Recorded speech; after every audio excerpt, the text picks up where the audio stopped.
All right, y'all. We are Welcome. back. Hold We on. are You back for see it part two. dog with me?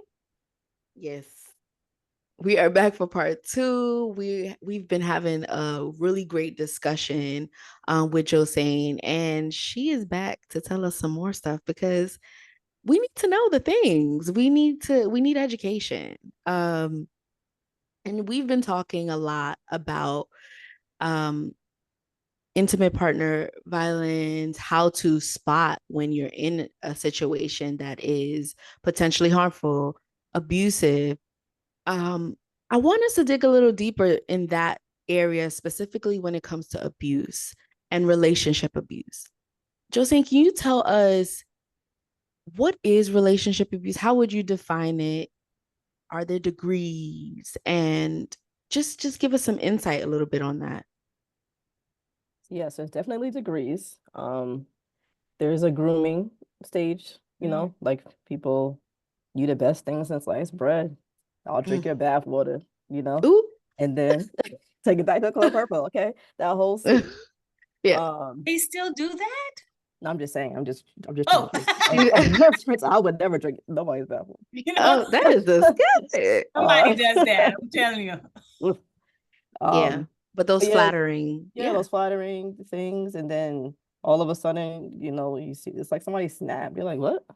And it's like dosing, little doses of, oh, you shouldn't wear that. Oh, you don't look cute. Mm. Just stay home. Don't go nowhere, or nobody likes you. You ain't all that. You lucky to have me. Just the little things that chip away at you that you were very confident you knew who you were, and then all of a sudden you're questioning, am I? Am I that Mm. girl? Am I that guy? Mm. Something wrong with me Is now? is it laced in this flattery abuse? Is it laced like that to sort of package it in a way where you can't distinguish? I think some people come out that way, and they've seen it and they're like, oh, this is what I've seen, so I accept it. Mhm. Some people are brutish and rude and rough and tough, and some people like that roughneck life. It's Mm. idolized, like that love. I was a tomboy growing up, so I like to, like, okay, we gonna box, we gonna play fight, but it wasn't like I ain't trying to knock your teeth out. I ain't trying to, do all Mm. that. So I think it has varying degrees. And earlier we were talking about my why, and when I did move off campus, I got my own apartment and I had two roommates from church. They were also in school and doing stuff.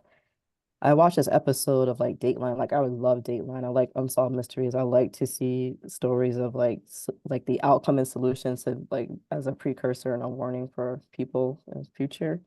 The episode was titled "The Worst Case of Domestic Violence." And the man locked his wife in the house every day, like padlocks on the outside. Like, she couldn't even come outside. And that, it just, like, stuck with me. And I was like, it confirmed the reason why I wanted to do what I was doing, because nobody knew in that community. Like, like, never went outside, never went to doctors, never went anywhere. She was just locked in the house every day. And, like, for me, like, if you see somebody padlocking the outside door, I'm Yeah, questioning, that's like, what's strange. happening in there.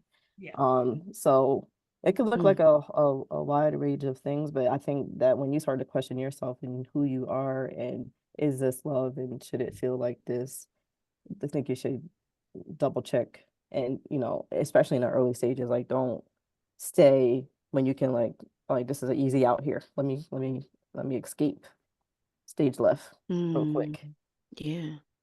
Yeah. Ooh, What's the stats that you wanted to share with us? man. Well, I read that 8.5 million women first experience rape before the age of 18. Um, and I just wanted to know if you can tell us what you think are the factors causing such high occurrence um, for these women. So I want to say that April is Sexual Assault Awareness Month. It's also Abuse Prevention Month. It's also Mm. Poetry Awareness Month. We Mm. kind of combine all those, what we do at the Love Yeah. Quest. Um, I think sometimes it's cultural conditioning. I think that some genders, it could be male and female, because both are perpetrators and both can be victims. they feel like something it belongs to them and they can have it when they want Mm. it. It's the norm. You know, there's cases in elementary school people are having intercourse because they see it on Yeah. TV. It's a norm. We've normalized this thing of I want it so bad I can have it. And if I work hard enough, I can get it. And if I want it bad enough, I can take it. And people take Mm. that to the next level in a not good way when it comes to the anatomy and sexual assault. So I think it comes from that acceptance. We have people in the highest office doing these things and no consequences. So I think when you don't have consequences for these things, it is, oh, this guy looks like a swimmer from Stanford. He has the face of an All-American. He didn't mean it, and people are let off. And then you have to look like a perpetrator, whatever Mm. that narrative is shared in the news and the culture in different places. So I think somebody's creating a narrative that it's okay. Um, Mm. the penalties for it are not always executed properly. So I think that people don't fear it because they think they can do it. Some people are very impulsive. Some people aren't wired right. There's a lot of different things, but I just think people just feel like they can just do what they want when they want to whoever they want. And a big part of it is that society is no longer supporting being conservative in some of our actions or choices. And when we throw all that away, then we have this open game for everyone to do anything and everything. And then we wonder why some of our children grow up entitled. And we're looking at them like, I don't have nothing for you. And they're like, oh, it's all right. I'll just take everything you have. Well, Mm. you got to set for your house. That ain't it. Yeah. You want something, you've got to work for it, you've got to earn it. You don't just come and take what mom and dad has because you think you can or should. And if you don't set that in your own home, then we are just continuing to nurture entitlement and kids who will go out there and destroy the world because they can. They got no other good reason. I can't. And so that's what they're doing. So I wondered what questions should parents be asking just to have an inkling if my child is dating, whether I can do something about it or not, whether they have my permission or not, what should I be looking for as a parent to just really make sure that hopefully that thing ain't showing me some flags that this relationship is violent. We ain't talking about mismatch of personalities. We're talking about where what am I checking for just to make sure that my kid is in something violent, don't even know, something abusive and don't even know, but I'm seeing XYZ. What should I be looking for? What's my XYZ I should be looking for? So literally looking for like if it's the summertime, you're always wearing hoodies and sweaters, like you're trying to cover up bruises or things. I used to work in corrections and people would wear long sleeve in the summer, like what's going on? And then you would find out that they had stuff going on at home. Um, Mm. I would say like isolation, like I don't know too. I still write in journals. I don't know if you write in journals, but I would just ask, like, what is love to you? And, preparing them with those conversations. Yeah, we talk about birds and bees, but what about how is somebody supposed to make you feel? How do you feel love and how is love to you? Like everybody doesn't receive love the same way.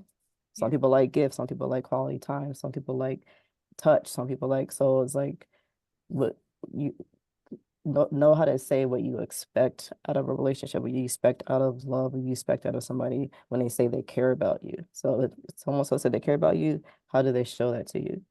Are you going on double dates? What do you do when you go out? Like, where are you going? Is there people around? Are you safe? Do you feel safe? Give them a code word. I see stuff on Instagram.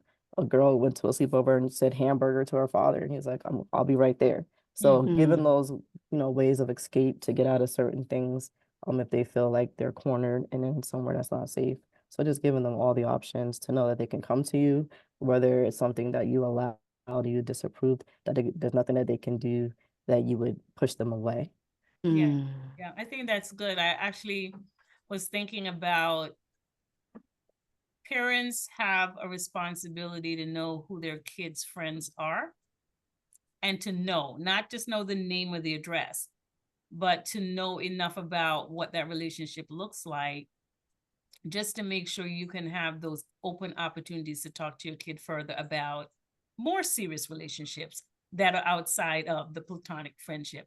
Because, I'm very careful that the friends that my children have, if I see that that child responds to me a certain way, but they only want to have my child over, but I'm not allowed to be included, I am very leery of those type of relationship, even at their young age, because a child is going to respond the way they're taught. So for you to have that perspective that you want to play it with my child, but you don't like that I'm a person of structure and rules, so you don't want to engage with me, but you want to engage with my child will not be sleeping over at your home. That's just me. Mm. That's me in my Yeah. real life. Yeah. Because they'll be taught something that goes against what I'm trying to teach in my home. And I sit down and explain to my children, here's why you're not gonna do that. Here's where mom sits on this. Here's what I see. And Yeah. those two for me is going to be a conflict. So that's why we're not going to engage, but to a certain level. So that friendship has to stay at school for now. That friendship has to stay Mm. at church for now, etc. Because of Yeah. exactly what you're saying. I want to have a chance to see any red flags.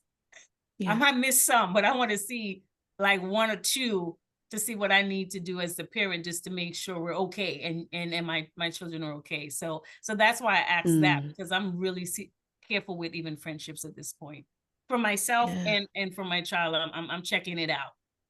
Family too. Yeah. Yeah. And you know, I find that it is really helpful to know the preventative measures or preventative things you can see ahead of time to try to, get ahead of it. And then I'm also thinking about parents that they're smack in the middle of it. The child, their teenager or um daughter, son is in the midst of actually in an abusive situation, and it's a very sensitive time when that is happening, because you could either push them all away, like, or reel them in. And it's so hard as a parent who wants to be a protector to ride that line sometimes. What are some tips for parents that are in the smack in the middle? They have said that they don't feel comfortable with their child in a certain relationship, and there's defensiveness and, just part of being a teenager, just kind of this, strong-willed, I know, and I want to do kind of what I want to do. What are some tips for people in the middle of it? I would say sometimes talking to the other parent and just say, this is what I identified, and I think that they should take a pause, they should take a break. These are some things that I've witnessed myself. These are things that I've overheard. These are issues of concern for me. Um, Also trusting that you instilled with them everything that they need to get out of that, as well as you give the advice, not barrage, but you're like, hey, you need me, I'm here. You want to come home, you can come back. You need some money, I got you. Like anything that you need, I can be that person for you. You don't have to get it from Mm, anyone else. Also, there's a lot of social media things. There's counselors that text right now. There's a lot of different ways that people can get help and resources. Just giving them the resources and hope they can make an informed decision. Um, a lot of different things like that. And then maybe having a credible messenger who might not be you, somebody that they can confide in, that they trust, mm, edging them along like, hey, can you go talk to my child for me? Because I'm seeing this and I think they'll listen to you before they'll listen to me. Um, Putting on mm. something on TV when they walk in the door. Here's a resource, have it ready, hit play, Oh yeah. walk away. Yep. Drop a book on the bed, drop a Mm, pamphlet somewhere, put it in the book bag, something, school counselors. There's so many different ways that we can reach without overreaching and then making them thinking that yeah. we're doing too much. Yeah. Mm, That's a good one. I also think, and you tell me if you agree, because you're the professional or you're in the exposure of this. I think that when parents are willing to do their own personal development of things that we may not like about ourselves or things that we feel is abusive or just wrong, if your kids can see you doing that work, that's also an incentive for them to check out certain things of themselves that you ain't got to say nothing. That mm, helps them to identify who they want to be and who they want to be around. Because I know for a fact my son will tell me that is that, mom, you're tough, but I understand that you work on the stuff that you have to work on. And so it makes me want to work on my stuff. I just need you to say it to me in a way that I can receive it. And then I can respect that. Like I can respect, because I still have an invitation at the table. I just got to change, how I show up. Mm, So I take that as a win. I was like, okay, I can still be up in here and be influential. I just gotta, switch it up a little bit, and mm, he gonna hear it and accept it and do what he do, and I can give him that space. So mm. still have an invitation at the table of what age they're at, I think is important. So I like that you said drop a book. Yeah, and sometimes I'll have something on, like somebody that I listen to. I'll just happen to have it before he come home from school, and I hear working and listening. But really, I'm like, hey, I put on this dude for him to hear the dude, because when I he It weren't don't, getting it. So, it's not landing. right. Yeah. Maybe this dude was gonna say this, so when he just gonna happen to be around listening to it. And it's worked. But he's come days later, a week later, and said, well, mom, when you were listening to so and so, I heard what they said, and you were saying it to me, but I heard it from what they were saying. I take win on that. I'm like, this Yeah. you gotta learn it from me. Once I provided something for you to get it. So Mm. I know we talked a lot about Oh, hold on. I want to answer that. okay. You asked me. So remember, I have a 22-year-old daughter. So yes, we do have those moments. And what I was mentioning earlier in part one was that when I was going through it, I was emotionally detached because that situation took it all out of me. I was like, I was in survivor mode. So I didn't Yeah. have anything to give to my daughter except the necessities of life. I'm Yeah. going to Mm. work, I'm going to school, I'm taking care of you. I was emotionally detached because everything that I poured into our relationship exhausted me, all my emotions, all the love. And I always, I think at that time it was robbed of me, like to be able to be affectionate and things that happened to me when young. So I'm a loving person, but I'm not affectionate. I don't want people to touch me. I'm not a hugger. I'm not really like that. Mm. I'm more verbal. I'm more creative. Like it's a different for me. So I feel like she was robbed of that from me because I was just survive mode. Like I moved back home. I left campus. I moved back home and I just worked. Then I went home, came back, and I moved to Boston with so this happened to me in Connecticut. I'm from New York. I went to college in Connecticut, went back home, and then I finished school. I was like in my junior year, so I had enough credits to graduate, like 12 credits away when I went through all these things. So I went home, took a break. I finished because the bursar's office didn't get paid, so they said you ain't getting nothing. Okay. They you go. you ain't done. Okay. I was done. So I Yeah. went to Massachusetts. Massachusetts, they went to Berkeley College of Music in Northeastern, and they had an apartment there. And they said, when you're done with school, come. They helped me take care of my daughter my last year of school. She was in Boston. I would go visit her. So I was working in banking. So I moved to Boston, and that's where I worked on myself. I met my now husband there when I moved there. So I feel like we're still repairing our relationship in terms of she knows that what I did for her was because I loved her, but she didn't always feel loved because I didn't have it to give. Yeah. So Mm. that's part of the Love Quest mission because I'm still trying to find the best way to love my own child going through this because of what I went through. So my son is 6 and they have a 15-year age gap and he's very mature for his age. They have really deep Yeah. conversations. We all do. But he's very aware of his emotions at this age. And he's verbalized it. He says it's everything. So it's like if I was like him when Yeah. I was pregnant with her, Yeah. it would be like a perfect marriage. But it's work. My husband is very loving. He's very like hard on the sleeve. I'm more like hard exterior. So blending that together, he helped me heal with that. So there's a lot of different components of it with your children. And Mm. just saying I love you, like for me, I can say it now freely. Before it was like, I Yeah. can't really say it because I'm just like, I gave so much love out and this is how it paid me back. So Yeah. I'm gonna I held it hostage for a long time because it held me hostage. That's real. Mm. That connects back. That's It real. sounds to inner child, right? Where we're saying that sometimes you're going through life is happening to you, and you shut that inner child down because somebody shut that inner child down when you were younger. So I can imagine, and Yeah. then that inner child start trying to run your whole adult life, and you wondering why you mad all the time, screaming all the time, don't want to trust. So I'm glad you brought that up, because that's something that for me, I feel like I could take when the world is critical. Man, I can't take when I mess up as a mom.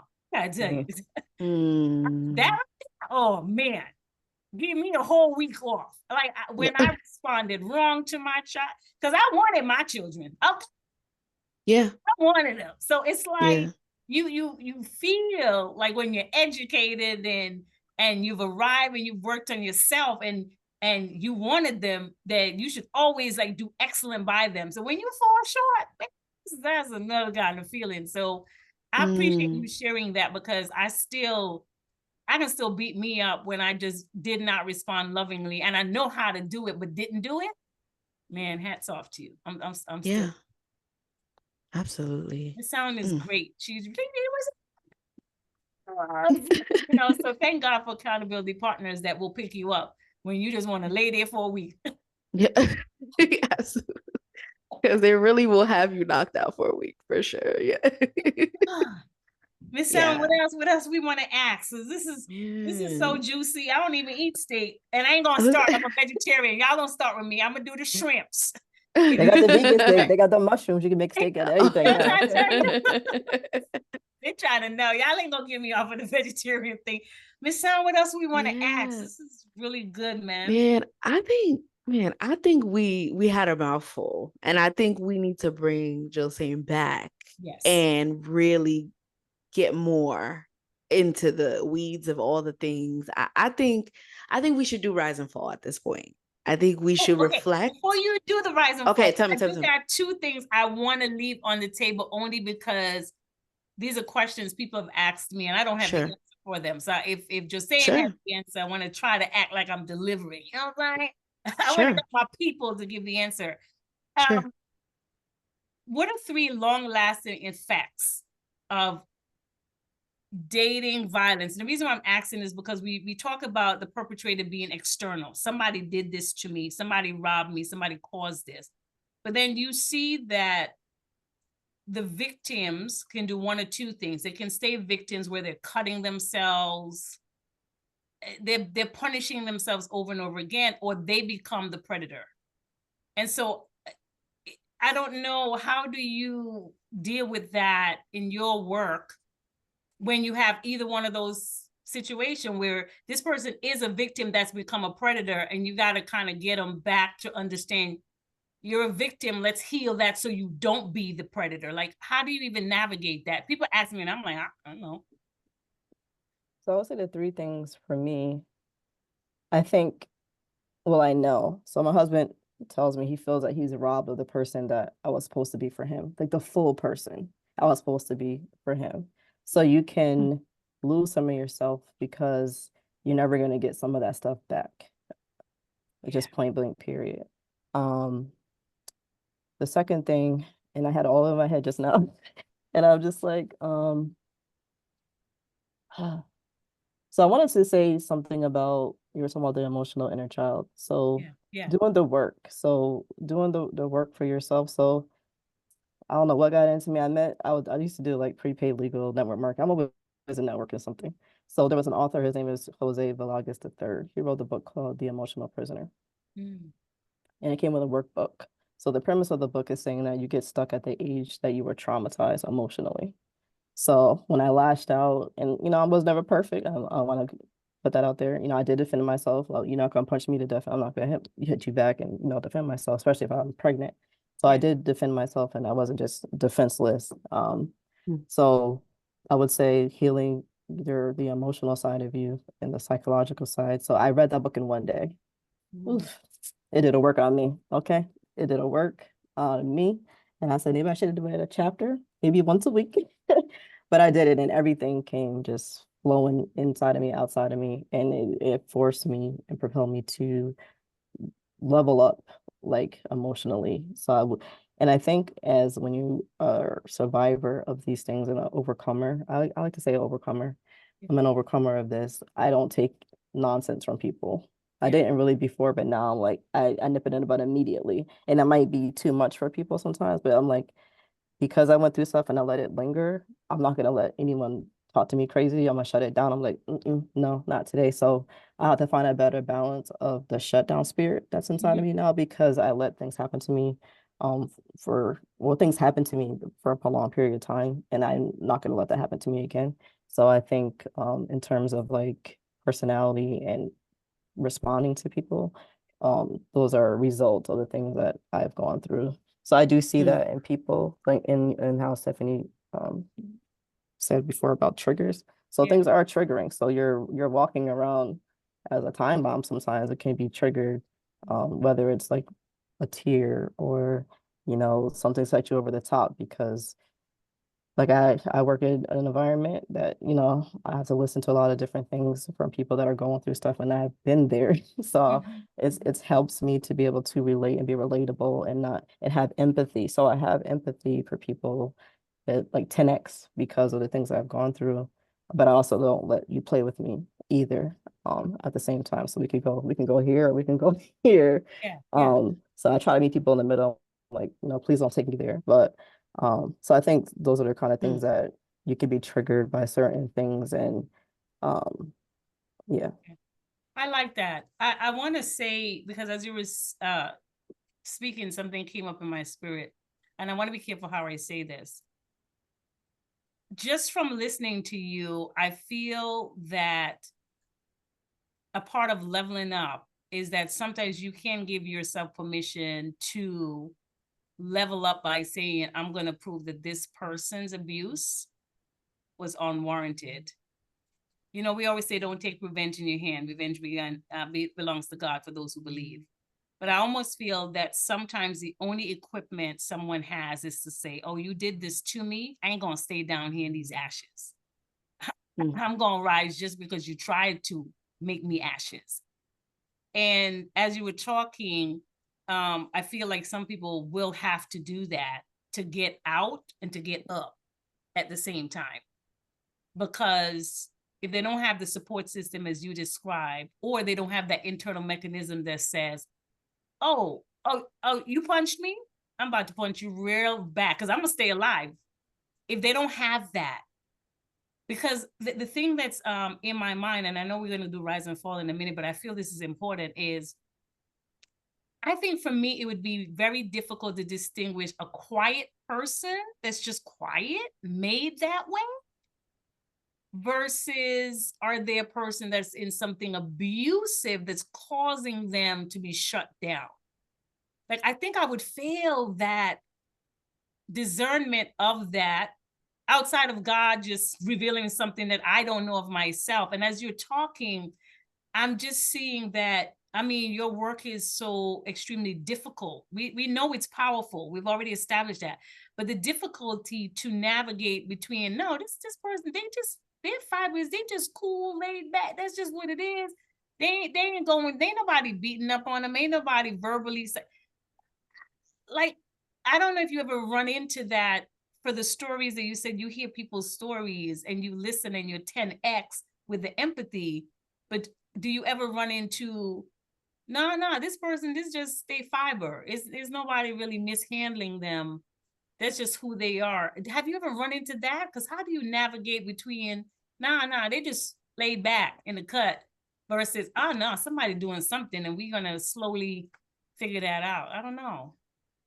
It's tough because like somebody can be outgoing and bubbly and they could be going through stuff like that's the only time they happy is when they out, so it ranges. And I've missed some things with people that are very close to me, and I like how did I miss that, like even with suicide, people are like, oh, they were so happy yesterday, and then so there's so many miscues, there's so many things that we get busy, we get preoccupied. So yeah, I would say it's tough. It's tough. Yeah. It's just that, giving people their space and privacy, but also letting them know that if they need you, they can come to you. Yeah. So it's like, okay, I'm here, if you need me, checking in again. I pop up on people sometimes, to seeing what it is. Yeah. So yeah, That it's a lot of action. different, It's the action that you're showing, the consistent action. yeah. Where hopefully they can lean in or lean on. for you to be able to really check all the way through. Now, I appreciate that. Sorry, Miss Tom wanted to take it. I'm sorry. That just, it's so No. much happening in Yeah. me. Yeah. As Josayne was talking, executive director. I just, whatever, it's the truth. Still Josayne. But wow. Okay, I'm gonna let that go. We're gonna light the fireplace now, but I had to get that out because I'm really thinking of a lot, and I feel like I'm gonna go volunteer somewhere in a minute because Mm. there's help that's needed and assistance and support, and I just want to be that for someone. So I'm just trying to find out as part of my personal development what else I need to be doing outside of these conversations. So thank y'all for Mm. being patient in us Yeah. delaying the rise and fall, but I really am thinking in real time, like I gotta go volunteer and do something. So okay, Miss Sound, I'm off the soapbox. I just had to get that No, out. you're good. You're good. So we're gonna just wrap it up here. It's been a great informative conversation, and we hate to end it, but again, we'll have Josayne back in the future. Hopefully, she says yes. Okay, because this is Of fun. course. This is fun. But it was also really educational. So thank you. Um, we're going to end with Rise and Fall, and this is our ending reflective segment where we split our reflections into two categories. One is rise, which is after you experience this conversation today, what have you learned that you will continue to let rise in your life, that you will keep bringing up, utilize in different areas of your life? And then there's the fall reflection, which is what did you used to think before this conversation, and now when you came in and heard what was going on, you're gonna bury that thing, and you're gonna try not to let it come and be a part of your life anymore. So I'm gonna start, and then we'll just go around. um so one of the things that I will let rise, there's so many things that was said today that was like, oh my goodness, what do I pick? But one of the things that really stuck out to me is this focus that you in your foundation have on telling, reminding, emphasizing to people who they truly are, Yeah. more than who they're not. So we're not focusing on who you're not more than we're focusing on who you are, because hopefully in you knowing who you truly are, you'd be able to spot a bit better the false identities that people want to project on you or someone wants to turn you into. Yeah. So I'm going to let that rise to really focus in my life on who are you, and whether that's unlearning the things that I'm not so that I can dig deep and find out who I truly am. It's important for me to remember that and fall back on that, because that's all I have at the end of the day. What I would let fall is, I've wrestled with this, but I know it to be true that there's no face to whoever ends up in a situation that is abusive, in a manipulative situation, in a violent, harmful situation. I know that there is no face. Like, I know that. Um, I think it's the growing up part of me that I think this is a learned kind of belief that, you follow X, Y, and Z steps, and this is your outcome, right? And then if you follow this, A, B, and C over here, that is your outcome. And what what we've learned today, or what I've learned today, is basically what the quote of the word of the day was, which is that while we make plans, life still happens, and life takes us on really windy turns where you end up in situations that you didn't plan for, and so I'm going to let that fall, that certain plans give you the exact outcome you want, and that prepare for some unexpected times Yeah. in life, but we're also resilient. So yes. Josayne, let you go next. Yeah. Well, I would be remiss if I didn't mention that I'm also an advisor for the Ty and Angelique Notice Foundation. Ty and Angelique Notice was an alumnus at my college that I went to, and she was tragically murdered on Valentine's Day 15 years ago. So her father and Mm. her parents started an organization in her honor. Her father, the long and short of it is like she was in a relationship with someone who said who they weren't. She found out. She went to the police hundreds of times, police reports. He did false reports on her. Her father bought her camera system the day before she was murdered, and they caught the whole murder on camera with the system that her father bought for her. So we are honoring her life every day. I do spoken word. She wrote over 100 poems before she passed away. So I turned some of those into spoken word. And we're also honoring her at the college this year, her 15th anniversary. So I rise with continuing to share people's stories because by the grace of God, something could happen to me. And I would pray and hope that if something happened to me, that someone would carry my legacy on and share the story and the life that I had and what I aspire to be in the world would continue. I've seen it, distant relatives, I've seen articles, I've seen news stories, and I'm like, but by the grace of God, I'm still here. So I feel it's my responsibility to share people's stories, to share my story, and to make sure that I can do everything I can to for people to make an informed decision to not be a statistic, but a success story. I fall with letting go of what I can't be because of the things that happened to me and just stand on I'm exactly where I'm supposed to be despite the challenges and the obstacles and the things that came my way and just letting people know that you can't put on me what was put on you and meaning that generational things that just because you kept them in the house in the 50s and 60s and 20s that we doing that in 2024. We're not because we're not going to continue to perpetuate things that could have been stopped if we opened our mouths earlier. So Yeah. I fall with that. Beautiful. To follow that, Lord. Okay. I got listen, my rise is just to support Josayne. We just gonna wrap. It Yeah. just wonderfully delivered. I want to keep learning from other people's story. I want to celebrate their passion, their commitment, their vision, and their execution. Not just implementation, but their execution. So that's my rise today. Like I need to go volunteer somewhere. Like I'm real serious about that. So I'm going to find my fit and do what I have to do. And my fault is to stop thinking that someone who's laughing and bubbly all the time ain't dealing with something massive behind the scene.